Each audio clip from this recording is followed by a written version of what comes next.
मेरा मायका। बच्चों की गर्मियों की छुट्टियां लगे अभी 2 दिन ही हुए थे। सुबह सुबह पापा का कॉल आ गया। बोले, बेटा कब आओगी?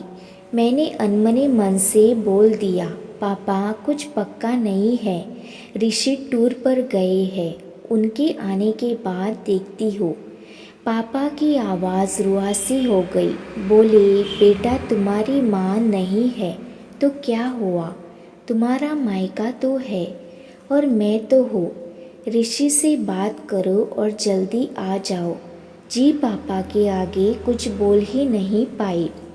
जब तक माँ थी उनसे रोज़ फ़ोन पर ढेरों बातें करती थी।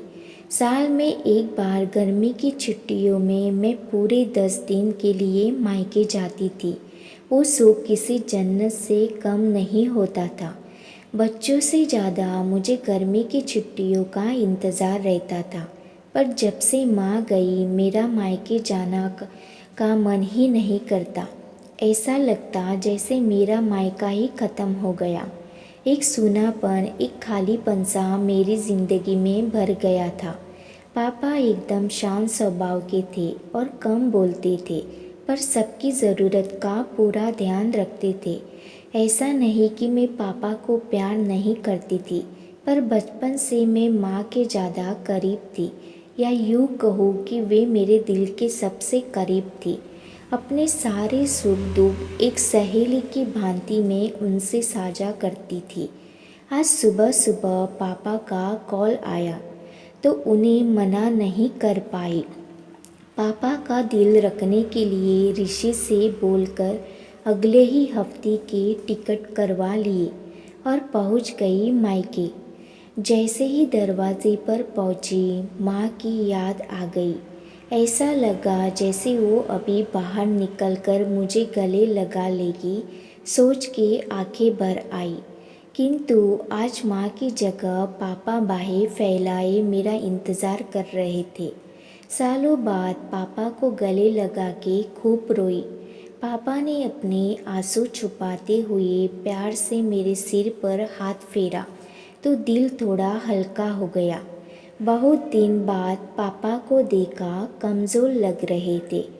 वैसे तो भाई भाभी और पापा सभी मेरा बहुत ध्यान रख रहे थे। बच्चे तो अपने खेल और मस्ती में व्यस्त हो गए थे, पर ना जाने क्यों मेरी नज़रें हर पल जैसे माँ को ही ढूंढती थी। आज भी पापा पहले की तरह रोज़ खाने के बाद मेरी पसंदीदा मड़का कुल्फ़ी लाना नहीं भूलते थे। भाई भी बच्चों को कभी पार्क, कभी चिड़ियाघर तो कभी बाज़ार घुमाने ले जाता था। भाभी भी रोज़ मुझसे पूछकर मेरी पसंद का खाना बनाती। सब कुछ पहले की तरह ही था, बस माँ नहीं थी। इस बार मायके में मेरा दिल नहीं लग रहा था। माँ की कमी मुझे बहुत खल रही थी।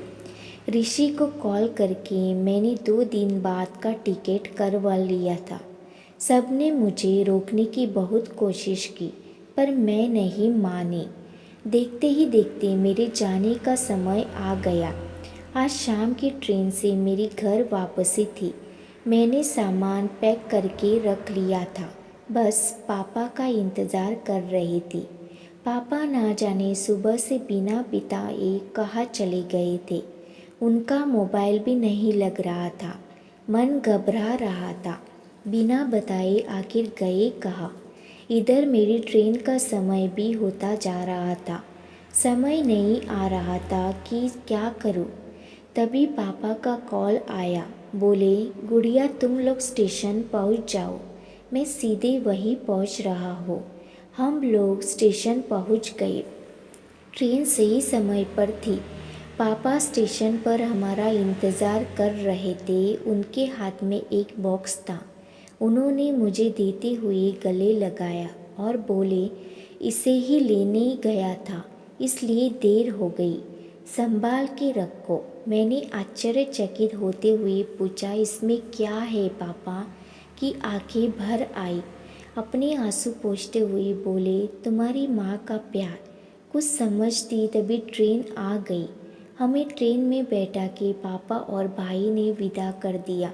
मेरी नज़रों से ओझल होने तक पापा वही खड़े हाथ हिलाते रहे। मैं भी एकटक न जाने कब तक बाहर खिड़की से उन लोगों को निहारती रही। तभी बेटे ने आवाज़ दी और मेरे हाथों में एक चिट्ठी थमाते हुए कहा, मम्मी नाना जी ने ये आपके लिए दिया है। मैंने तुरंत चिट्ठी खोली। मेरी प्यारी गुड़िया रानी, सदा खुश रहो। जब तक तुम्हारी माँ थी, तुम्हारी हर छोटी बड़ी बात का ख्याल वही रखती थी। मैं जानता हूँ कि मैं तुम्हारी माँ की जगह तो नहीं ले सकता, पर उनकी कमी की पूर्ति करने की कोशिश तो कर ही सकता हूँ। आज तुम्हारी माँ होती तो हमेशा की तरह अपने हाथों से तुम्हारे लिए बड़ी पापड़ अचार बना के साथ बेचती। माँ के हाथ का तो नहीं, पर उसके स्वाद जैसा सब सामान एक दुकानदार से बनवाने की कोशिश की है। उम्मीद है तुम्हें पसंद आएगा। और हाँ बेटा, माँ नहीं है तो क्या हुआ, तुम्हारा मायका और हम तो है। पहले की तरह तुम्हारा इंतज़ार रहेगा। पत्र पढ़ते पढ़ते मेरी आंखों से अश्रुधारा बहने लगी। सहसा मेरे मुंह से निकला, आई लव यू पापा। बात छोटी सी थी, पर उसमें अथाह प्यार समाहित था। ये सिर्फ मैं ही महसूस कर सकती थी। मायके से घर आए 1 महीना बीत गया था। अब पापा से रोज़ एक बार कॉल करके मम्मी की तरह घंटों बातें करती हूँ।